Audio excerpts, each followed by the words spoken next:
सोचिए, पूरा आकाश फट चुका है, बिजलियां गरज रही है, धरती डूब रही है, गांव वाले चिल्ला रहे हैं, हम सब खत्म हो जाएंगे।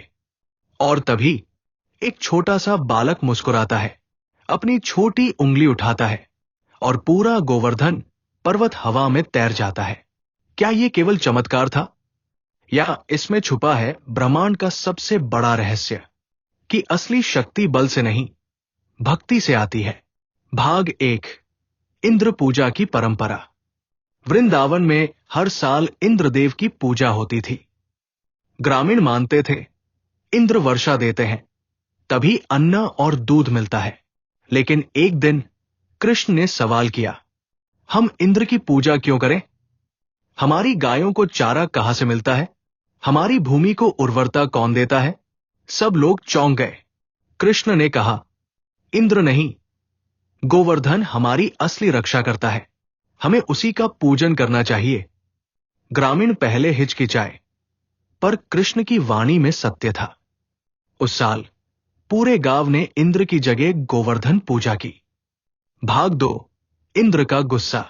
देवताओं के राजा इंद्र का अहंकार भड़क उठा। वो सोचने लगे, कैसे एक ग्वाला बालक मेरी पूजा रोक सकता है? इंद्र ने अपनी शक्ति दिखाने का निश्चय किया।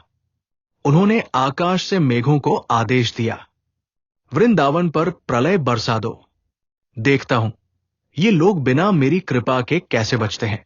अचानक आसमान काला हो गया, बिजली गिरी, बादल गरजने लगे। ऐसी बारिश शुरू हुई जैसी किसी ने पहले कभी नहीं देखी थी। नदियां उफान मारने लगी, घर टूटने लगे और गाय बहने लगी। पूरा गांव मौत के साए में आ गया। भाग 3, संकट की घड़ी। लोग भागते हुए कृष्ण के पास पहुंचे। कन्हैया, हमें बचा लो, अब तो सब कुछ डूब जाएगा। बच्चे थे कृष्ण, पर उनकी आंखों में एक अजीब आत्मविश्वास था। वो मुस्कुराए और बोले, डरो मत, मैं हूं ना। जब भक्ति सच्ची हो तो कोई भी ताकत तुम्हें हिला नहीं सकती। भाग 4, गोवर्धन उठाने का चमत्कार। कृष्ण धीरे धीरे गोवर्धन पर्वत के पास गए। ग्रामीण सोच भी नहीं पाए कि वो क्या करने वाले हैं। और तभी कृष्ण ने अपनी छोटी उंगली उठाई और पूरा पर्वत हवा में उठ गया। गांव वाले हैरान रह गए। कृष्ण बोले, आओ सब लोग, गाय लेकर मेरे नीचे आ जाओ। 7 दिन और 7 रातें कृष्ण बिना थके पर्वत उठाए खड़े रहे। बच्चे, बूढ़े, स्त्रियां सभी सुरक्षित थे। बारिश चाहे जितनी गिरी, वृंदावन का एक भी जीव हिला तक नहीं। भाग 5, इंद्र का अहंकार टूटना। इंद्र ने देखा कि उसका प्रकोप बेअसर हो गया, उसका घमंड चूर चूर हो गया।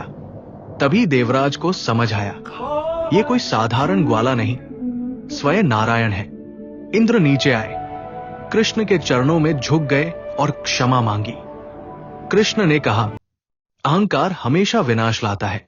असली पूजा किसी देवता की नहीं, बल्कि उस प्रकृति की है जो हमें जीवन देती है।